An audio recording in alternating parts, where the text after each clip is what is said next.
Hi, എല്ലാ ഉദ്യോഗാർത്ഥികൾക്കും competitive ക്രാക്കറിന്റെ general PSC ചാനലിലേക്ക് സ്വാഗതം.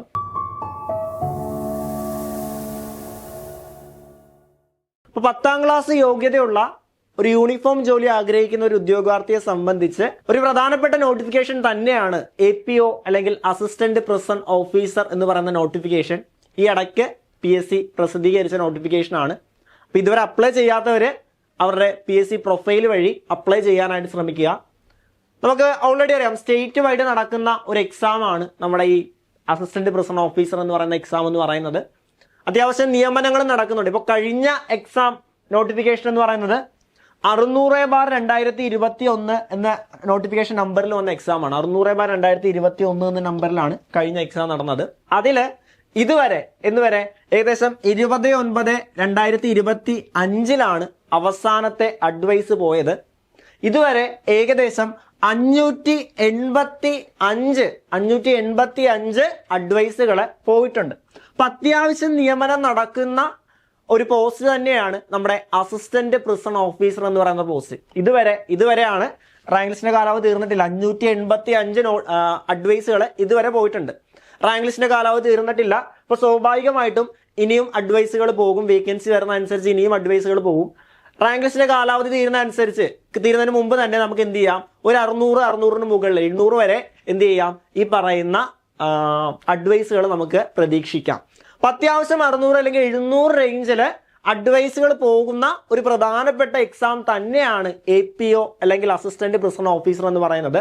10ാം ക്ലാസ് യോഗ്യതയുള്ളവർക്ക് അപ്ലൈ ചെയ്യാം എന്നുള്ളതാണ് ഈ ഒരു യൂണിഫോം പോസ്റ്റിന്റെ മറ്റൊരു പ്രത്യേകത. സാധാരണ യൂണിഫോം പോസ്റ്റിനാണെങ്കിൽ CPO അല്ലെങ്കിൽ സിവിൽ എക്സൈസ് ഓഫീസർ എന്ന് പറയുന്ന പോസ്റ്റിലേക്കാണെങ്കിൽ സ്വാഭാവികമായിട്ടും അവിടെ +2 ക്വാളിഫിക്കേഷൻ ആണ്.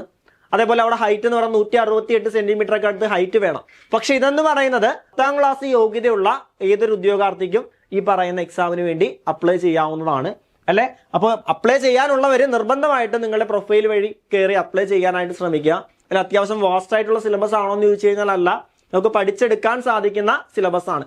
ഇപ്പൊ നമുക്കറിയാം, നമ്മുടെ ഈ കഴിഞ്ഞ CPO അല്ലെങ്കിൽ സിവിൽ എക്സൈസ് ഓഫീസർ എക്സാമുകൾ പരിശോധിക്കുകയാണെങ്കിൽ അവിടെ കട്ട് ഓഫുകൾ ഓരോ എക്സാം കൂടുമ്പോഴും കൂടി വരികയാണ്. ഇപ്പൊ നമുക്കറിയാം CPO എന്ന് പറയുന്നത് എന്താണ്, ബറ്റാലിയൻ വൈസ് നടക്കുന്ന എക്സാം ആണ്.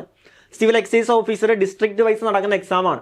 അപ്പോൾ കമ്പാരിറ്റീവ്ലി അവിടെ കട്ട് ഓഫ് കൂടി വരികയാണ് അല്ലെ. സാധാരണഗതിയിൽ 40-45, ഇപ്പോൾ ആ കട്ട് ഓഫ് 56-58 റേഞ്ചിലൊക്കെ വരെ CPOയുടെ കട്ട് ഓഫുകൾ വരുന്നുണ്ട്. ഇപ്പൊ ഈ ഒരു എക്സാമിന്റെ കട്ട് ഓഫ് നോക്കുവാണെങ്കിൽ കഴിഞ്ഞ എക്സാമുകളാണെങ്കിലും ഏകദേശം 55-അടുത്താണ് കട്ട് ഓഫ് വന്നത്. സ്റ്റേറ്റ് വൈഡ് എക്സാം ആണെങ്കിൽ കൂടിയും യൂണിഫോം പോസ്റ്റ് ആയതുകൊണ്ട് തന്നെ അല്ലെ, അവിടെ ഫിസിക്കൽ മെഡിക്കൽ തുടങ്ങിയ കാര്യങ്ങൾ ഉള്ളതുകൊണ്ട് തന്നെ കട്ട് ഓഫ് കഴിഞ്ഞ പ്രാവശ്യങ്ങളായിട്ട് വന്നത് 55 ആണ്. ഇപ്പൊ സ്വാഭാവികമായിട്ടും ഈ പ്രാവശ്യത്തെ കട്ട് ഓഫ് നേരത്തേക്കാളും കൂടാനാണ് സാധ്യത. അപ്പോൾ തീർച്ചയായിട്ടും കൃത്യമായിട്ടുള്ളൊരു പഠനം ഉണ്ടെങ്കിൽ മാത്രമേ ഇനി വരാൻ പോകുന്ന അല്ലെങ്കിൽ അസിസ്റ്റന്റ് പ്രസന്റ് ഓഫീസർ എന്ന് പറയുന്ന എക്സാം നിങ്ങൾക്ക് ക്രാക്ക് ചെയ്യാനായിട്ട് സാധിക്കുകയുള്ളൂ. ഓരോ തവണയും എക്സാമുകൾ ടഫായിക്കൊണ്ടിരിക്കുകയാണ്. കാരണം എഴുതുന്ന ഉദ്യോഗാർത്ഥികളുടെ എണ്ണം കൂടുകയാണ്. റാങ്ക് ലിസ്റ്റ് PSC ചുരുക്കിക്കൊണ്ടിരിക്കുകയാണ് അല്ലെ. എഴുതുന്ന ഉദ്യോഗാർത്ഥികളുടെ എണ്ണം കൂടുന്നു, റാങ്ക് ലിസ്റ്റ് PSC ചുരുക്കുന്നു. സ്വാഭാവികമായിട്ടും കട്ട് ഓഫ് എന്ത് ചെയ്യുന്നു, കൂടുന്നു. ഈ ഒരു ട്രെൻഡ് PSC ഫോളോ ചെയ്യുന്നുണ്ട്. അപ്പോൾ ഇനി വരാൻ പോകുന്ന എക്സാമുകളുടെയും കട്ട് ഓഫ് ഒരിക്കലും കുറയത്തില്ല, കൂടത്തേ ഉള്ളൂ. ആ രീതിയിലുള്ള പഠനം ഉണ്ടെങ്കിൽ മാത്രമേ റാങ്ക് ലിസ്റ്റിന്റെ മുൻപന്തിയിൽ എത്താനും PSC വഴി ഗവൺമെന്റ് ജോലി എന്ന് പറയുന്ന ഒരു സ്വപ്നം നിങ്ങളുടെ കൈപ്പിടിയിൽ ഒതുക്കുവാനുമായിട്ട് സാധിക്കുകയുള്ളൂ. അപ്പോൾ തീർച്ചയായിട്ടും അത്യാവശ്യം വേക്കൻസി കയറുന്ന ഒരു പോസ്റ്റ് തന്നെയാണ്, ഒരു യൂണിഫോം പോസ്റ്റ് തന്നെയാണ് APO എന്ന് പറയുന്നത്. മറ്റ് എക്സാമുകളെ കമ്പയർ ചെയ്യുമ്പോൾ താരതമ്യേന എന്താണ്, വളരെ അത്ര വലിയ ഡിഫിക്കൽട്ട് ആയിട്ടുള്ള ചോദ്യ പേപ്പർ ആയിരിക്കില്ല. പക്ഷേ ഇനി വരാൻ പോകുന്ന എക്സാമുകളിൽ PSCയിലെ ട്രെൻഡ് അനുസരിച്ചുള്ള ചോദ്യങ്ങളും വരാം. ആ രീതിയിലുള്ള പഠനം നമ്മൾ എന്ത് ചെയ്യണം, മുന്നോട്ട് കൊണ്ടുവന്നെങ്കിൽ മാത്രമേ ഈ സ്റ്റേറ്റ് വൈഡ് പോലുള്ള എക്സാമുകൾ ക്രാക്ക് ചെയ്യാനായിട്ട് സാധിക്കുകയുള്ളൂ. സാധാരണഗതിയിൽ സ്റ്റേറ്റ് വൈഡ് എക്സാമുകൾ നടക്കുമ്പോൾ അത്യാവശ്യം കൂടിയ കട്ട് ഓഫ് വരാറുണ്ട് അല്ലെ. ഏകദേശം 80-70 റേഞ്ചൊക്കെ കട്ട് ഓഫ് വരാറുണ്ട്. പക്ഷെ ഇത് യൂണിഫോം പോസ്റ്റ് കൂടെ ആയതുകൊണ്ട് തന്നെ നമുക്ക് കട്ട് ഓഫ് ഒരു 50, 60 അല്ലെങ്കിൽ 65 റേഞ്ചിൽ നമുക്ക് പ്രതീക്ഷിച്ചാൽ മതി. ആ രീതിയിൽ തന്നെ എന്ത് ചെയ്യണം, നമ്മൾ പഠിക്കണം. ഓക്കെ, അപ്പോൾ എങ്ങനെ പഠനം മുന്നോട്ട് കൊണ്ടുപോകണം? കാരണം നോട്ടിഫിക്കേഷൻ വന്നു, ഇനി നമ്മളെ കയ്യിൽ സമയമില്ല. നോട്ടിഫിക്കേഷൻ വന്നു കഴിഞ്ഞാൽ 6 മാസത്തിനുള്ളിൽ സാധാരണഗതിയിൽ PSC എക്സാം നടത്താറുണ്ട്. ഇനിയുള്ള ചുരുങ്ങിയ സമയം കൃത്യമായിട്ടുള്ള ഒരു പ്രോപ്പർ ടൈം ടേബിളോട് കൂടി പഠിക്കാൻ ആഗ്രഹിക്കുന്നുണ്ടെങ്കിൽ അല്ലെ, ഇതിന് സ്പെഷ്യൽ ടോപ്പിക്സുകളൊക്കെ ഉണ്ട് പ്രത്യേകം. അപ്പോൾ പഠിക്കാൻ ആഗ്രഹിക്കുന്നുണ്ടെങ്കിൽ നിങ്ങൾക്ക് വേണ്ടിയിട്ടുള്ളതാണ് നമ്മുടെ ഏറ്റവും പുതിയ അസിസ്റ്റന്റ് പ്രിസൺ ഓഫീസറുടെ ബാച്ച് നമ്മൾ സ്റ്റാർട്ട് ചെയ്യുന്നുണ്ട്.